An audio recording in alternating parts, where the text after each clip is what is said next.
bonjour, vous êtes cardiologue à l'hôpital du Kremlin-Bicêtre et créateur du programme ETAP. Vous nous direz en deux mots ce que c'est que le programme ETAP. Mais d'abord, vous venez d'intervenir à la session de la recherche scientifique à la pratique Quoi de neuf? Justement, quoi de neuf sur ce sujet de la recherche scientifique sur la télémédecine?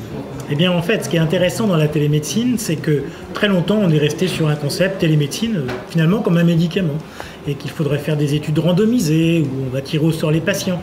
Et en fait, on s'aperçoit qu'on a beaucoup de mal à identifier une différence positive. Alors pourquoi ça? Ça pourrait être simplement lié au fait que les études marchent pas très bien. Mais c'est surtout parce que la méthodologie qu'on utilise habituellement pour analyser l'effet des thérapeutiques n'est pas adaptée pour analyser l'impact d'un parcours. Alors la télémédecine, ce n'est pas uniquement surveiller un patient, c'est détecter les alertes ou les non-alertes, c'est faire interagir une infirmière, un algorithme, un médecin qui ensuite va déclencher une action thérapeutique, qui va revoir le patient. Et donc tous ces éléments font que c'est très difficile à analyser avec notre méthodologie habituelle. Et c'est pour ça que quelque part, peut-être qu'il est temps de se réinterroger sur nos méthodes d'analyse.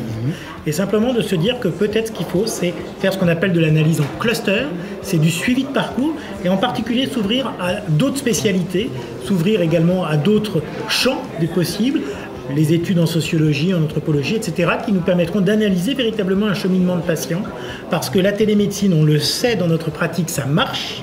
Maintenant, pour le démontrer que l'élément clé pour bien utiliser les données de l'État, eh bien, c'est vraiment une bataille qui est encore à livrer actuellement. Vous avez l'impression que les différents acteurs présents à cette session ou ceux que vous pouvez croiser au quotidien ont compris, sont sur les rangs pour aller dans le bon sens pour cette réorganisation de la recherche, ce recentrage de la recherche vers la télémédecine? Ce qui est très intéressant à la Société française de télémédecine, c'est que c'est le croisement finalement de toutes nos spécialités. Et ce qui est véritablement intéressant, c'est qu'on est véritablement encore dans l'esprit pionnier, l'esprit artisan, vous voyez, artisanat d'art. Et donc quelque part, il faut arriver à monter cette marche qui va être la démarche scientifique. Et ça, c'est pas facile pour tout le monde. Et c'est pour ça qu'on a besoin de collaborer et donc d'avoir une vraie société savante qui va permettre de diffuser cette recherche, de donner les bons réflexes. Et c'est pour ça que cette session d'aujourd'hui était très importante pour dire aux gens, ne reproduisez pas les erreurs de tout le temps, mais mettez-vous maintenant dans un nouveau champ qui va véritablement être centré non pas sur la télémédecine outil, mais la télémédecine parcours. Parce qu'encore une fois, comme je disais, personne n'a évalué si c'était utile de voir un cardiologue régulièrement quand on a de l'hypertension. Personne ne l'a démontré, mais tout le monde le fait. Eh bien la télémédecine, on doit prouver ça. Et c'est ça pourquoi c'est particulièrement difficile. Il nous est demandé plus qu'à d'autres, mais c'est nous qui tenons notre avenir entre les mains, et ça ne peut passer que par des sociétés savantes. Et c'est un adage que vous appliquez au quotidien au sein des programmes étapes, dans la création et le développement des programmes étapes.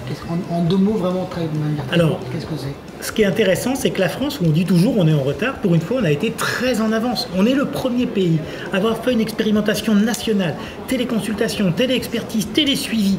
Et ça, c'est véritablement un élément hyper encourageant. Et là, vous avez vu, la téléconsultation, la téléexpertise sont passées dans le droit courant. Et la télésurveillance, c'est encore en expérimentation parce que c'est plus compliqué. Et puis parce que ça touche des grands nombres de patients dans des longues durées. Ce qui est très intéressant, c'est de se dire finalement, en quelques années, qu'est-ce qu'on a obtenu? Eh bien qu'actuellement, plus de 25 000 patients bénéficient d'un télésuivi. Et c'est une des plus grandes expériences mondiales en vie réelle. Et en ça, on va dire, étape n'est qu'une étape. Mais pour nous, c'est l'étape qui nous a permis de passer du rêve à peut-être une certaine pratique en attendant le lendemain. Et la dernière question que je pose à tous les interlocuteurs pendant la journée, aujourd'hui et demain, sur l'avenant 6, en une phrase et en un geste, big up, down, mitigé, et en une phrase, pourquoi? C'est toujours une question, c'est-à-dire que quand on va être sur des éléments... Le geste. Voilà, sur le geste, moi je dirais plutôt ça. Je vous remercie. Merci à vous.